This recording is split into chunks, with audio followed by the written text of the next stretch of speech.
여러분 안녕하십니까? 네, 너무 행복한 찬양을 들은 것 같아요. 너무 정말 순진무구한 그러한 찬양, 때묻지 않은 찬양, 너무 아름답죠? 예, 정말 감사합니다. Baby, thank you. I love you. 예, 정말 이런 찬양 오랜만에 듣습니다. 정말 감사합니다. 찬양을 준비하신 여러 음악 부서에도 고맙고요. 오늘 저는 혼인잔치에서 무슨 일이라고 하는 제목으로 말씀을 드리겠습니다. 먼저 하나님 말씀 우리 함께 읽고 시작하겠습니다. 요한복음 2장 5절로 7절입니다. 시작. 그 어머니가 하인들에게 이르되 너에게 무슨 말씀을 하시든지 그대로 하라 하니라. 거기에 유대인의 결례를 따라 두세 통 드는 물 항아리 6이 놓여 있는지라.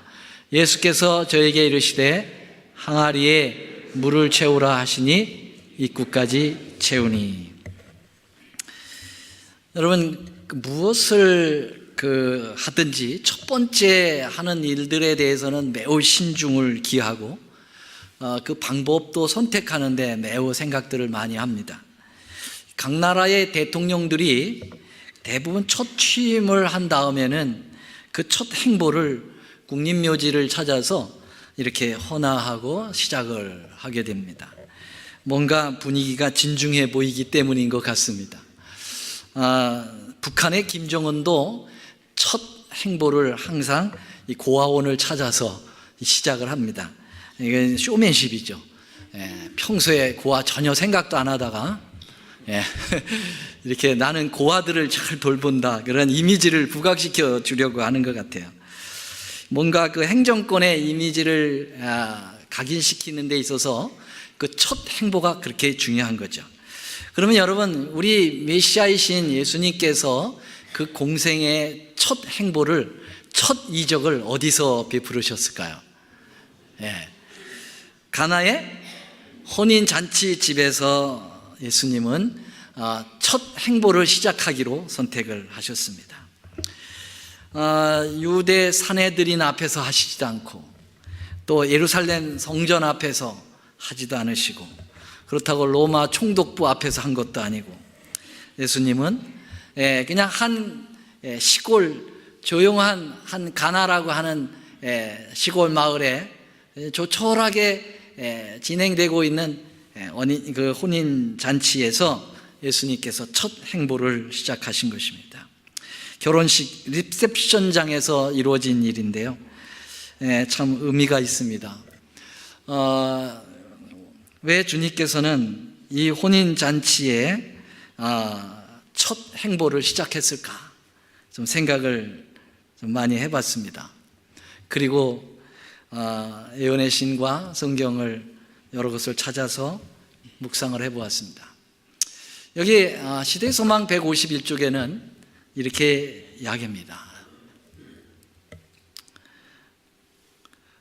그는 순수한 행복의 정경에서 즐거움을 찾으셨으며 친히 참석하심으로 사교의 몸을 인정하셨다. 유대인의 혼인 예식은 인상적인 행사였으며 그 기쁨은 인자에게도 불쾌한 일은 아니었다.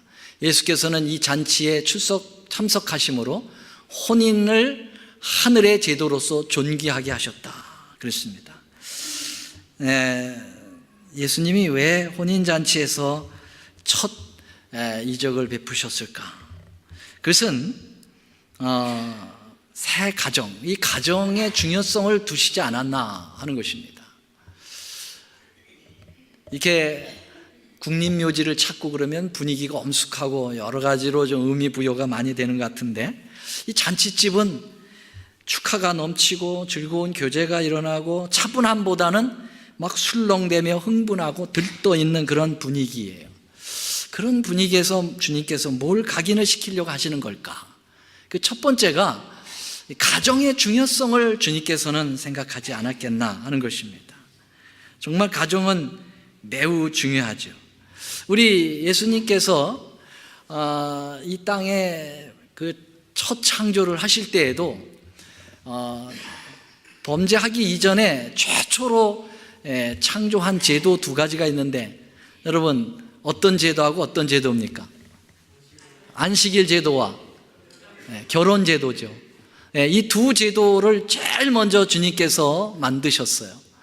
그런 것처럼 주님은 항상 가정을 우선으로 생각을 하시는 분이다, 그렇게 생각을 해봅니다. 가정이 인과관계에 있어서 가장 기본 단위죠. 가정이 안정되어야 사회가 안정이 되고, 사회가 안정이 되어야 국가가 안정이 되는 것입니다. 한 단체가 망할 때는 언제든지 가정이 먼저 망가지는 모습에서 시작이 됩니다. 여러분, 노아 홍수를 보면은요, 이 지구 전체가 이제 멸망에 들어가잖아요. 물로 주님으로부터 심판을 받게 되는데, 그 원인이 어디에 있습니까? 그 죄의 많은 부분이 바로 이 가정 문제에 있었다고 하는 사실을 우리에게 보여주고 있어요. 여기 창세기 6장 2절 4절, 홍수가 일어나기 전에, 그때 홍수 있기 전에 세상의 상태를 이렇게 성경은 표현합니다. 하나님의 아들들이 사람의 딸들의 아름다움을 보고 자기들이 좋아하는 모든 자로 아내를 삼았다. 어떤 해석가들은 하나님의 아들들은 천사하고, 그 다음에 사람의 딸들은 그냥 사람하고, 해서 천사하고 사람하고 결혼을 해가지고 이러한 일이 생겼다, 그렇게 얘기를 하는데요.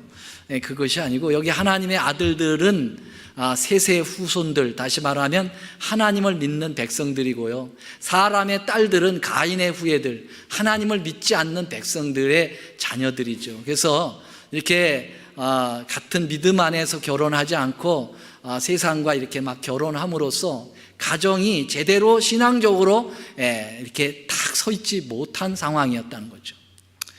6장 4절에도 하나님의 아들들이 사람의 딸들을 취하여 자식을 낳았다라는 일을 반복해서 말씀하고 있습니다. 그래서 이렇게 가정이 신앙적으로 온전히 서지 못하면 세상이 타락하게 돼 있고, 이 세상의 타락이 너무 심해서 우리 하나님께서는 당신이 지으신 이 땅을 한탄하셨다고 말씀하셨습니다. 여러분, 소돔과 고모라는 어떻습니까? 소돔과 고모라가 하나님의 유황불로 멸망했는데요, 여기에도 상당히 가정적 문제가 심각한 그 원인 중에 하나라고 볼 수가 있겠습니다. 롯의 가정을 가만히 보면은 흔한 말로 콩가루 가정이에요. 여러분, 이 사위들, 두 딸이 있었는데 그 사위들은 천사가 와서 이 롯에게 이 성이 무너질 거다, 그러니까 빨리 피하라, 그리고 아주 분명한 경고를 제시했고, 아버지 장인어른 롯은 사위들을 앉혀놓고 진중하게 얘기했는데 농담으로 여겼더라 하고선 아주 이그노해버렸어요. 그리고선 어디로 사라져버린 것 같아요. 그래서 결국은 그 사위들은 도망하는 일에, 그 멸망으로부터 벗어나는 일에 동참하지 않습니다. 가정이 신앙적이 아니었다는 겁니다. 그리고 롯의 처는 어땠습니까? 완전히 물질의 만능 사상에 빠져가지고, 그가 빠져나와서 절대로 뒤로 돌아보지 말라고 하는 그런 하나님의 기별에 무시하고, 그 집에 두고 온, 그때 냉장고는 없었겠지만 좋은 가구들 이런 거 크게 생각이 나는 거, 저거 어떡하지? 그러고서는 어떻게 그게 그냥 자기도 모르게 머리를 돌려버리죠. 그러니까 신앙이 그 마음이 없었어요. 롯의 처는 절대로 신앙의 마음이 없고 그냥 세상의 잡것들만 쌓여 있던 것이었죠. 그 다음에 여러분들이 아시다시피 롯이 그 두 딸과 함께 산에 숨어 있을 때 두 딸들이 아비에게 술을 먹여서, 글쎄 아버지와 관계를 가져서 자식을 낳는 이런 정말 세상에 있을 수도 없는 일들을 저지르죠. 얼마나 가정들이 소돔과 고모라가 타락했으면, 그래도 롯은 하나님의 백성이라고 했는데도 그런 일들이 일어났겠습니까? 가정의 타락은 그 지역의 그 단체의 멸망을 이야기하고 있는 것입니다. 여러분, 이스라엘 나라가 두 쪽이 나버렸을 때가 있었죠. 어느 때였습니까? 솔로몬 왕 이후에 남방 유다와 북방 이스라엘로 남북으로 두 쪽이 나버렸어요. 분단을 맞이하게 됩니다. 여러분, 그 왜 그랬습니까? 그 많은 이유 중에 하나가 솔로몬이 온통 잡스러운 결혼은 다 해버렸어요. 본인이 혼자.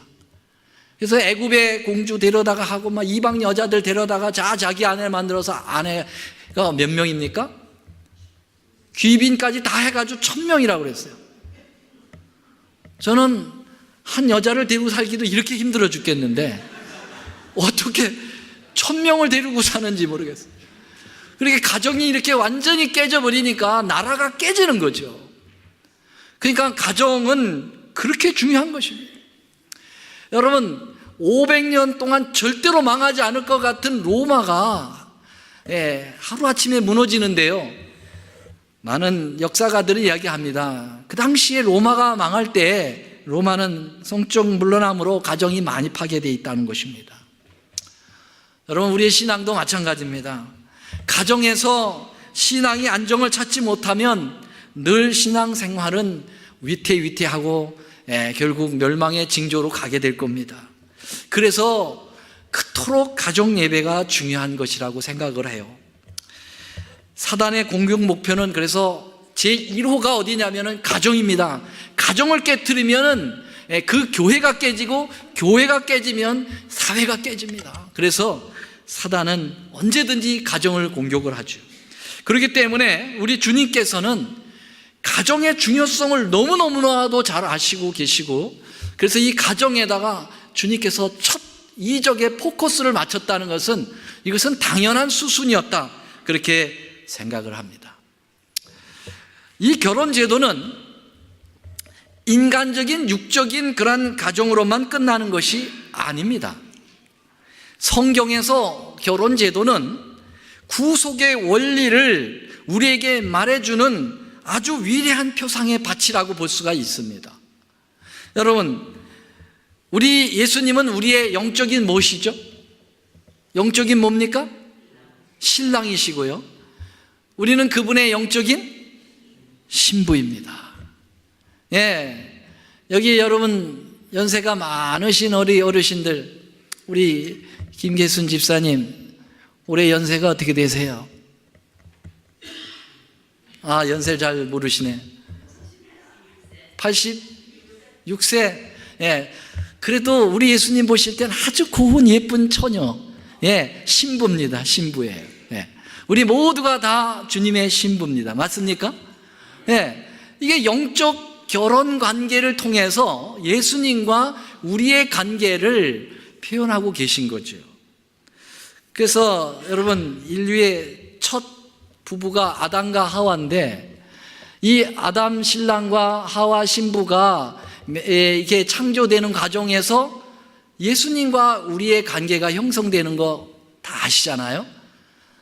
아담을 굳이 먼저 만드시고 그를 잠재우시고, 그리고 갈뼈를 빼내시는 그러한 최초의 수술을 감행하시고, 그 갈뼈를 통해서 이 여자를 만들어 한 몸이 되게 하는 것이는 바로 예수님께서 우리를 위해서 죽음의 잠을 주무시고, 옆구리가 갈라지고 피가 흘려지는 과정을 통해서, 뼈가 부러지는 통을 통해서 우리가 창조되어지고, 그래서 예수님의 신랑과 우리가 결혼을 하게 되는 이 구속의 원리가 이 가정 관계에 나타나고 있다는 것입니다. 그러니까 가정이라는 것이 얼마나 중요한 것입니다. 그러니까 예수님께서 이걸 염두에 두고 첫 이적을 혼인식장에서 베풀었다는 것은, 이것은 상당히 의미 있다고 생각하는 것입니다. 여러분, 롯과 보아스 얘기가 왜 성경에 들어와야 합니까? 이 이방 여자 이방 여자 그 룻이 이스라엘에 와서 보아스를 만나는 과정은 그냥 한 가정의 얘기로 끝나는 게 아니잖아요. 그 보아스는 누구를 지금 대변하고 있습니까? 기업을 물어줄 예수님, 우리의 죄의 기업을 물어주시는 예수님의 모습이죠. 이 룻은 완전 이방의 이방 여자죠. 우리도 그와 같잖아요. 죄로 인해서 또 우리는 혈통적으로도 완전히 이방에 속한 혈통이었어요. 그러나 기업물을 바로 보아스가 나타나서 우리와 함께 결혼해 주는 거 아닙니까? 이게 구원의 얘기 아닙니까? 그걸 통해서 여러분 그 놀라운 이 가정의 모습을 통해서 우리에게 salvation story, 구원의 이야기를 말씀하고 있는 거죠. 궁극적으로는 예수님은 이 가나의 혼인잔치에서 이적을 베푸시면서 어디까지 우리에게 생각하게 하셨느냐면, 우리가 궁극적으로 여러분 하늘에 올라가서 벌일 세리머니가 하나 있는데, 그게 무슨 세리머니일까요? 어린 양의 혼인잔치가 있습니다. 여러분, 이 어린 양의 혼인잔치가 결국은 우리가 최종적으로 가서 누릴 행복입니다. 여기 시대의 소망에도 이 혼인잔치에서라고 하는 이 챕터, 이 가나의 혼인잔치를 주석하고 있는 이 시대의 소망 151쪽에 이 부분을 분명히 얘기하고 있습니다. 혼인관계는 구약과 신약 모두에서 그리스도와 당신의 백성 사이에 존재하는 부드럽고 신성한 결합을 나타내는 데 사용하셨다. 예수께서는 혼인잔치의 기쁨을 그가 자기의 신부를 데리고 아버지의 집으로 가시는 날, 구원받은 자들이 구주와 함께 어린 양의 혼인잔치의 식탁에 앉을 그날의 기쁨을 예표하는 것으로 여기셨다. 노란 글씨 다 같이 읽겠습니다. 시작. 신랑이 신부를 기뻐한 같이 내 하나님이 너를 기뻐하시리라. 여러분, 우리가 하늘에 가면은 이 신랑 되시는 예수님이 우리를 그렇게 아름다운 예쁜 신부로 여기시면서 기뻐하시는 모습을 우리는 보게 될 것입니다. 예수님은 가나의 혼인잔치에서 이것을 다 생각하시고 첫 이적을 거기서 베풀었다고 생각합니다. 그래서 요한계시록 19장 7절 9절에도 어린 양의 혼인 기약이 이르렀다, 그 아내가 예비되었다고 말씀하고 있고요. 19장 9절에 보면 천사가 내게 말하기를 기록하라, 어린 양의 혼인잔치에 청함을 입은 자들이 복이 있다라고 말씀하고 있습니다. 자, 여러분, 예수님께서 이 첫 이적을 혼인잔치에서 베푸신 이유가 이렇게 깊은 의미를 내포하고 있듯이, 이 이적에서 사용한 예수님께서 소재들은 무엇이었습니까? 첫 이적을 사용할 때 사용하신 소재가 무엇입니까, 여러분? 물하고요. 결국 물이 뭐가 된 거예요? 포도주가 된 거예요. 그래서 물과 포도주를 소재로 사용하셨다고 하는 것도 상당한 의미를 부여하고 있습니다. 예수님이 첫 이적을 혼인식장에서 선택을 했다고 봅시다. 근데 굳이 물을 포도주로 만들지 않고도 오병이어의 기적처럼 아주 맛있는 떡을 만들어 가지고 풍성하게 차려 주실 수도, 그런 이적을 베푸실 수도 있었어요. 또 거기에 혼인집에 참여한 수많은 그 하객들에게 아주 좋은 비단으로 된 예복을 만들어서 하나씩 다 입혀주는 그러한 이적을 베풀 수도 있었겠어요. 근데 굳이 주님께서 선택하신 이유는 물로 포도주를 만들었다는 것입니다.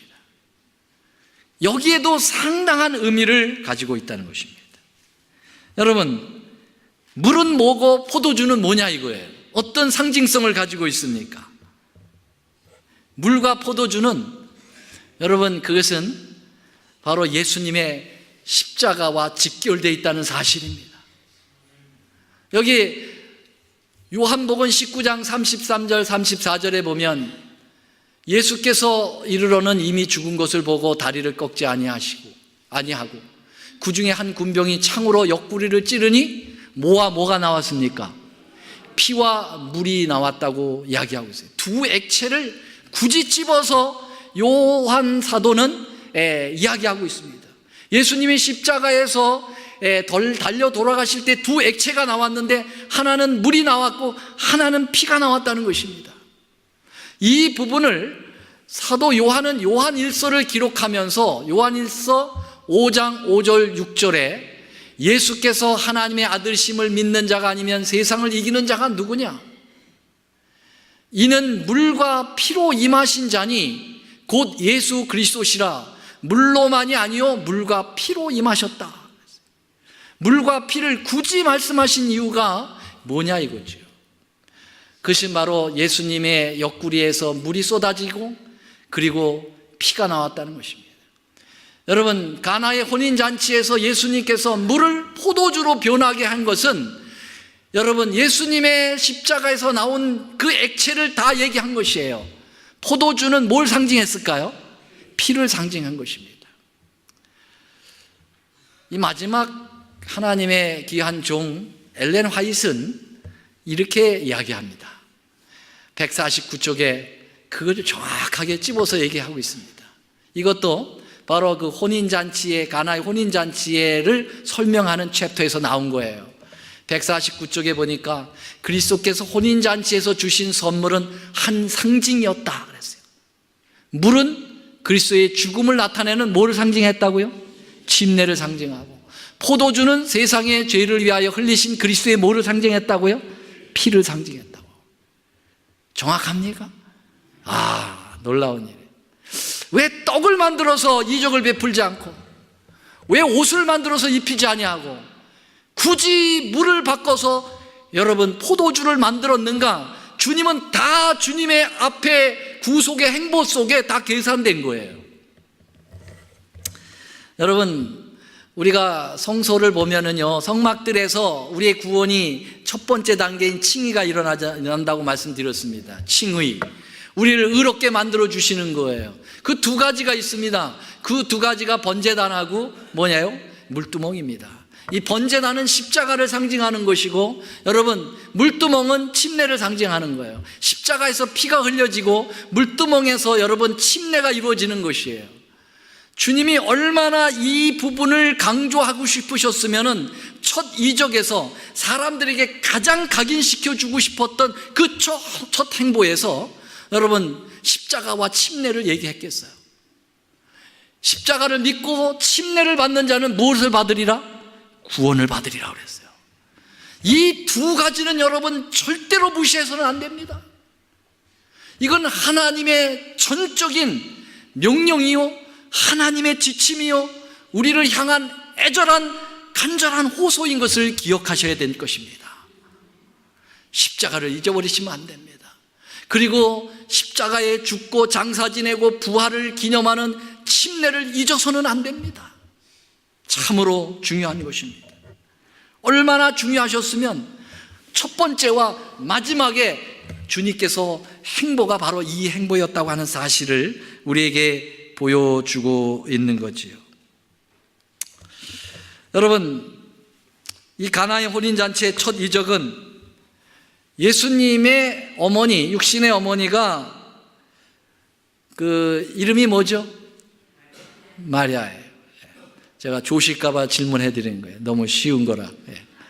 마리아. 마리아가 예수님께 와서 포도주가 모자른다, 그렇게 말을 시작함으로써 이루어졌습니다. 그렇죠? 포도주가 모자르는데 왜 예수님께 와서 이야기를 했을까요? 마리아의 마음에는 어떤 마음으로 지금 예수님께 와서 포도주가 모자른다고 말했을까요? 어떤 마음으로? 여러분, 어머니의 인간적인 육신의 마음이 있었던 것 같아요. 뭐냐면은 예수님은 자기는 하나님의 메시아라고 믿었거든요. 그렇기 때문에 지금 많은 사람들이 모여있는 이 상태에서, 그리고 지금 막 공생애가 시작되고 있는 이쯤에서 예수님이 좀 유명해지기를 원한 거예요. 그래서 물로 포도주를 만들 수 있는 분은 당신밖에 없다 이거예요. 그래서 지금 아들아, 여기서 네가 멋지게 한번 시작해봐라 이거예요. 이게 육신의 어머니의 인간적인 바람이었어요. 예수님이 이런 마리아의 말에 이렇게 대꾸하십니다. 예수께서 가라사대, 여자여 나와 무슨 상관이 있나이까? 어떤 분들은 이 글을 읽으면서 예수님 정말 버릇 없으시다, 아무리 그래도 메시아이시기도 하지만 자기의 그래서 그 태에서 나왔잖아, 그러니까 육신의 어머니도 중요한데 여자요, 이게 뭐야? 여자요. 예. 보통 우리가 여자요 그러면 어때요? 아주 그 좀 내리말하는 것 같은 느낌이 들죠. 여자요. 이 여자가 왜 이래? 그러면 싸울 때 하는 말이에요. 이 여자가 왜 이래? 그러면 싸울 때 하는 말이에요. 그죠? 그리고 나와 무슨 상관이 있습니까? 왜 와서 나한테 얘기하는 거예요? 이렇게 하시는 것 같은데요. 여러분, 모르시는 말씀이에요. 여자여라는 말은 헬라어로 구나이라는 말인데요. 이 구나이라는 말은 귀족 부인에게만 쓰는 존칭어라는 것입니다. 네, 그래서 예수님은 당신의 사랑하는 육신적 어머니를 극존칭해서 부른 거예요. 귀족에게 붙이는, 귀분에게만 붙이는 호칭을 사용한 것입니다.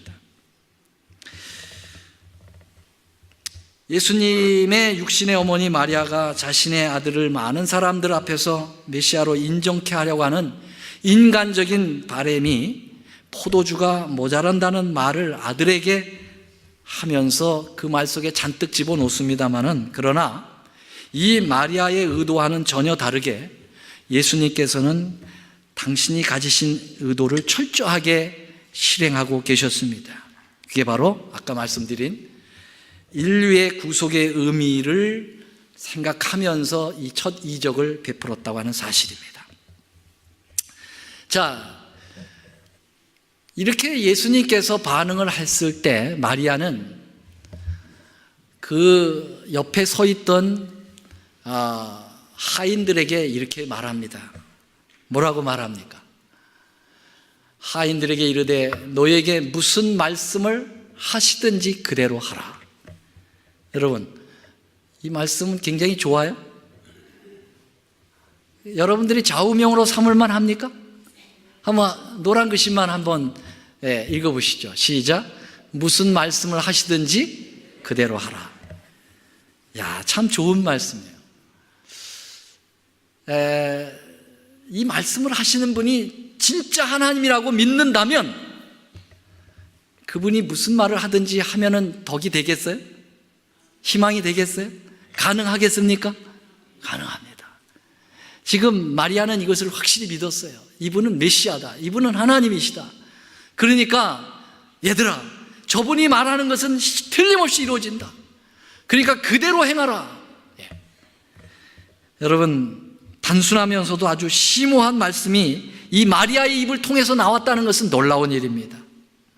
무슨 말씀을 하시든지. 여러분, 이것이 바로 우리가 신앙생활을 할 때 말씀 중심으로 살아가는 백성들의 모습이 되어야 된다고 하는 사실입니다. 말씀에 비추어 볼 때 내가 어떤 것을 실행하려고 할 때 전혀 실제적인 상황에는 어울리지 않아요. 저렇게 했다가는 망해버려요. 그냥 말씀대로 했다가는 내가 망해버리는 것 같아요. 여러분, 그래도 말씀대로 행하라는 것입니다. 안 될 것 같아도 뭐대로 행하라고요? 말씀대로 행하라는 것이죠. 그 의미가 여기에 들어있는 것입니다. 그것이 바로 오늘 여러분들이 교과 공부에서 14만 4천인의 특성 가운데 하나가 뭡니까? 어린 양이 어디로 인도하든지 따라가는 자예요. 어린 양이 어디로, 아골 골짜기로 인도해도 따라가야 되는 거죠. 근데 우리는 어때요? 옛날에는 부름받아 나서니 몸, 그 다음에 뭐예요? 어디든지 가오리다, 이렇게 했는데 가사가 요새 바뀌었다네. 뭐라고 바뀌었어요? 부름받아 나서니 몸, 형편 따라 가오리다. 안 되는 거예요. 여러분, 말씀대로 가야 되는 거예요. 어린 양의 말씀대로 가야 되는 겁니다. 아멘. 지금 마리아가 그걸 요청하고 있어요. 야, 얘들아, 만약에 저 예수가 엉뚱한 명령을 내려도 너희들의 상식을 판단해 가지고 하든 안 하든 하지 마라 이거예요. 너희들의 상식이 맞든 안 맞든 상관하지 말고 저분이 하라는 대로만 하라 이거죠. 이게 바로 우리의 신앙의 모습이 되어야 되지 않을까요? 맞습니까? 네. 어린 양이 어디로 인도하든지 따라가는 자, 이게 입맞은 14만 4천인의 모습이 될 것입니다. 자, 예수께서 이제 위대한 일을 시작하십니다. 예수님이 하신 일은 뭡니까? 예수님은 어떤 손으로, 어떤 몸으로 지금 이적을 베풀고 계십니까? 예수님이 이적을 베푸시는 도구는 뭐였습니까? 네, 예수께서 저희에게 이르시되 항아리에 물을 채워라. 네. 여러분, 이르시되입니다. 이르시되를 다른 말로 뭐라고 그랬을 수 있을까요? 고어로는 가라사대, 그리고 현대어로는 뭐라고 할 수 있을까요? 말씀하시되. 여러분, 주님은 말씀으로 이적을 행하십니다. 말씀으로 물을 완전한 포도주로 창조하십니다. 맞습니까? 여러분, 물을 말씀으로 창조한 것은, 이 창조한 이적을 베푼 것은 말씀이에요. 말씀. 이 말씀이 그렇게 중요하다는 사실이죠. 여기 시편 33편 6절 9절에 보면 여호와의 말씀으로 뭐가 지어졌다고 그랬어요? 하늘이 지어졌다고 그랬어요. 저가 뭐하매? 말씀하매 이루어졌으며. 사랑하신 여러분, 말씀은 이론이 아니에요. 말씀은 논리가 아니에요. 말씀은 여러분 실제입니다. 믿으십니까? 예, 말씀을 하면은 그대로 이루어진 거예요. 태초에 빛이 있으라 할 때 그 말씀과 함께 빛이 존재했어요. 중요한 것입니다.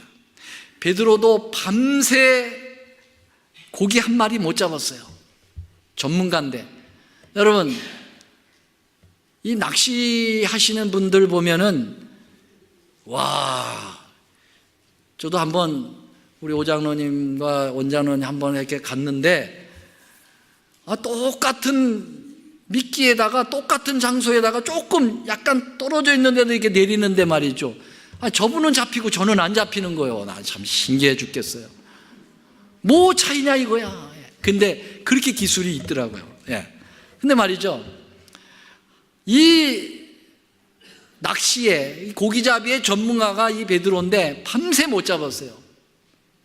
그런데 어부 출신도 아니고 육지 출신인 예수님이 오셔서, 야, 저 깊은 데 가서 한번 던져볼래? 이건 상식에 전혀 맞지 않는 거예요. 예. 여러분, 가운데 있지 않고 고기는 이 어디에 있어요? 이 갈릴리 연안 이 해변 쪽으로 나와 있는 거예요. 그 상식에는요. 그래서 그 저 안까지 들어가는 것은 무식한 행동이었어요. 그래서 베드로가 뭐라고 얘기했느냐면 이렇게 얘기했어요. 선생님, 우리들이 밤이 맞도록 수고를 하였으되 얻은 것이 없습니다. 이 낚시 전문가들, 이 어부 전문가인데 한 마리 못 잡았는데 좀 무식한 명령을 하시는군요. 예. 목수 출신이 뭘 아시겠습니까? 예. 그 말은 여기 집어넣지 않지만 마음에는 그렇게 다 들어있는 겁니다. 그러면서 전혀 타당치도 않지만은 무엇에 의지하여? 말씀하시니 말씀에 의지하여 가서 던집니다. 그랬더니 어떻게 됐어요? 정말 말씀이 실제가 됐어요. 그래서 엄청 많이 잡혀가지고 그물이 막 찢어지는 거 아니겠습니까? 여러분, 이때 갈릴리 호수의 고기들이 고생 많이 했어요.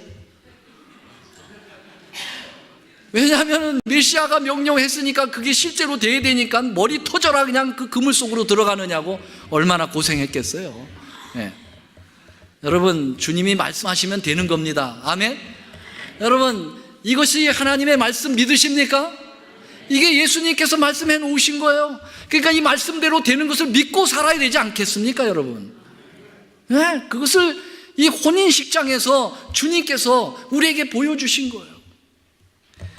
여러분 아시다시피 백부장, 이 사람 하나님 잘 모르는 사람이었어요. 그런데 와가지고 정말 유대 나라 와서 하나님 믿게 된 사람이죠. 근데 이 사람도 얼마나 말씀에 대한 그러한 분명한 확신이 있었는지 예수님께서 내가 가서 고쳐주리라 그랬더니, 그렇게 오신 당신이 어떻게 우리 집까지 오시느냐고, 감당하기 어렵다고 그러면서 말씀만 하사 내 하인을 낫게 하소서 그랬어요. 그냥 말씀만 하시면 그게 실제가 아닙니까? 와, 이 말을 듣던 예수님이 놀라셔가지고 이런 믿음을 이스라엘에서 찾아보지 어렵다 그렇게 얘기했어요. 얼마나 멋있는. 너무 멋있는 믿음이다. 그래서 정말 그대로 나았습니까? 내 하인이 나을 거다고 얘기를 했어요. 그랬더니 벌써 나아가지고 자기가 집에 가기 전에 사람 만났어요. 벌써 다 나았다고. 나은 시간이 언제냐 그랬더니 예수님 그 말씀하신 바로 그 시간에 난 것을 확인했습니다. 말씀은 실제입니다. 확실합니다. 자, 그래서 여러분, 우리는 우리의 삶의 창조의 이적을 맛보려면 무슨 말씀을 하시든지 그대로 행하는 것입니다. 아멘입니까? 여러분, 우리 다목적관 건립이 하나님의 뜻이고 하나님의 말씀이라면 여러분 이루어질 것을 믿으십니까? 실제가 되지 않고 있습니까? 그렇습니다. 우리는 정말 처음에는 이게 될 것이냐 생각해 봤는데 거의 지금 100만 불이 돼가고 있지 않습니까? 지금 또 여러분들이 드릴 준비들을 하고 계셔요. 제가 아는 가운데. 너무나도 감사해요. 하나님의 말씀은 실제로 이루어질 것을 믿습니다, 여러분. 그 어머니가 하인들에게 이렇게 말씀을 하셨어요. 무엇이든지 하는 대로 그대로 되리라. 정말 아름다운 것이죠. 그래서 이 하인들이 이제 물을 채우는데 어디까지 채웠다고 그래요? 입구까지 채웠다. 만약 이 사람들이 믿음이 없었으면은 힘들어 죽겠는데 이 돌 항아리도 6개나 되는데 이걸 언제 다 채우나. 그러니까 그냥 대략 반만 정도 채웠다고 하자. 그렇게 할 수 있어요. 근데 이 하인들이 믿음이 대단한 것 같아요. 가득가득 입구까지 다 채웠어요. 아구까지 채웠는데, 여러분, 만약에 이 하인들이 물을 반만 채웠다면 포도주는 얼마 정도밖에 없었을까요? 반밖에 포도주가 되지 않았을 거예요. 여러분, 우리 주님은 우리와 함께 일을 하신다는 사실이죠. 우리 주님은 우리가 주님을 믿고 따라서 순종한 양만큼 주님은 이적을 베푸시고 섭리를 베푸셔서 그 일을 이루게 하신다고 믿습니다. 여러분, 그래서 우리가 믿음의 분량이 요만큼이면 요만큼밖에 못 받아. 믿음의 분량이 이만큼이면 이만큼을 받을 수가 있습니다. 아멘입니까? 왜냐하면 이것을 채우시는 분은 내가 아니라 주님이시니까요. 주님에게는 무한한 가능성이 존재하시는 분이니까요. 여러분 그렇게 생각하세요? 그러니까 여러분 폭을 크게 하는 것입니다. 넓게 가지라는 것입니다. 저는 지난 작년도 중동부 야영에 홍순호 선교사가 와서 간증을 하고 설교를 하는데 감동을 많이 받아요. 근데 뭐라고 얘기하냐면 자기가 하나님 앞에 100억을 달라고 기도했다는 거예요. 이야, 그거 참 맹랑하더라고요. 가진 건 쥐뿔도 없으면서. 제가 알거든요. 그 홍순호 선교사가 제가 학생 전도사 때 건봉리라고 하는 교회 나갔을 때 요만한 어린아이였어요. 막 뛰어오면서 그 유년 시절에 제가 막 그 아이들에게 가르치고 그랬는데 그 친구가 이렇게 자라가지고 훌륭한 친구가 될 줄 누가 알았겠어요? 근데 그 가정이 아주 가난한 가정이에요. 근데 100억을 달라고 기도를 한 거예요. 근데 그 자리에서 그가 뭐라고 그랬냐면 100억을 하나님께서 주셨다는 거예요. 정말 그래요. 100억을 받았어요. 그런데 뭐라고 얘기했냐면은 내가 후회하고 있다고 그랬어요. 뭘 후회하고 있냐면 1000억을 달랄 걸 그랬다.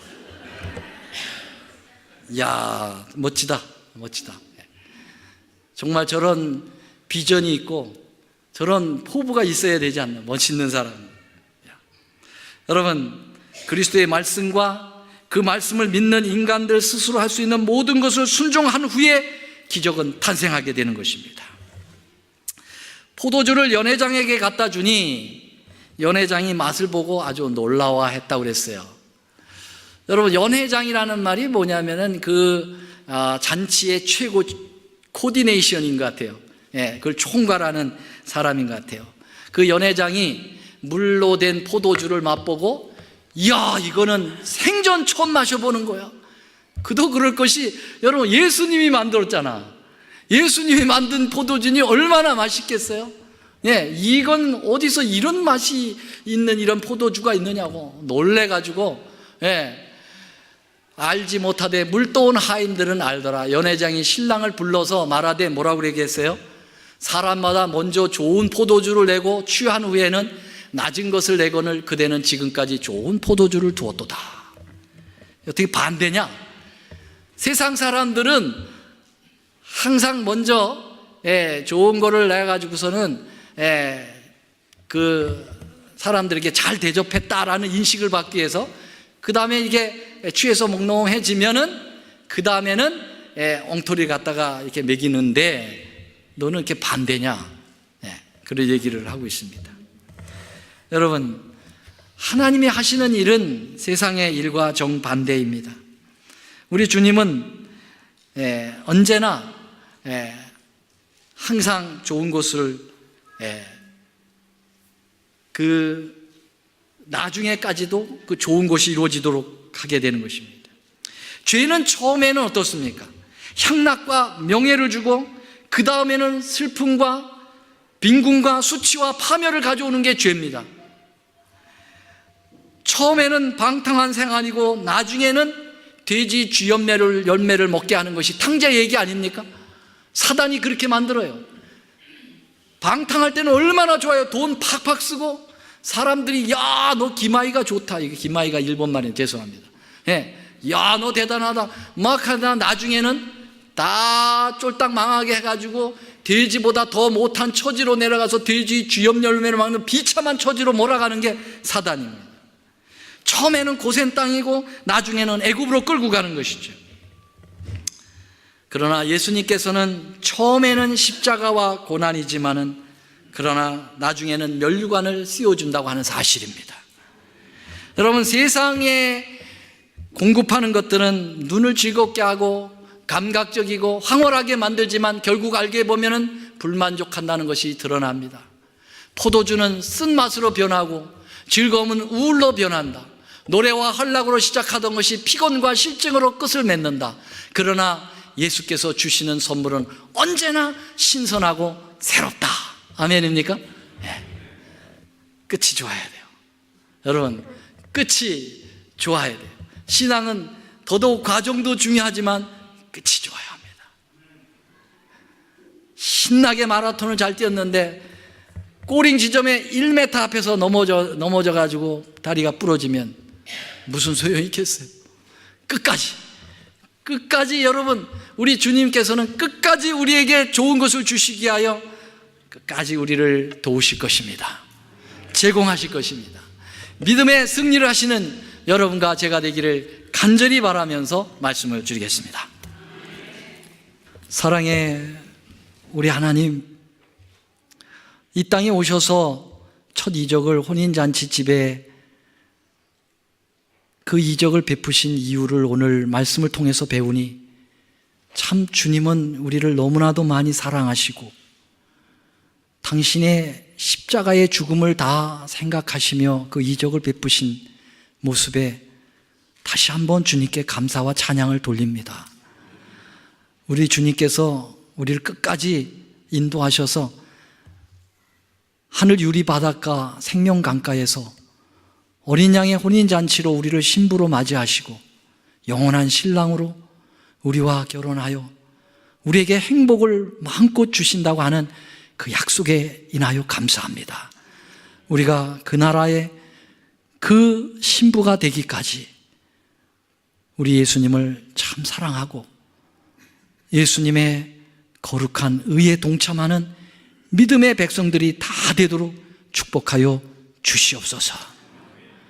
이제는 우리 하나님의 크신 은혜와 우리의 영원한 신랑 되신 예수 그리스도의 사랑과 성령 하나님의 감화교통하심이 주님의 신부가 되기를 갈망하고 여기에 서 있는 우리 모두의 위에 이제부터 영원히 함께 하옵시기를 우리 구주 예수님의 이름으로 감사하며 기도 올리옵나이다. 아멘.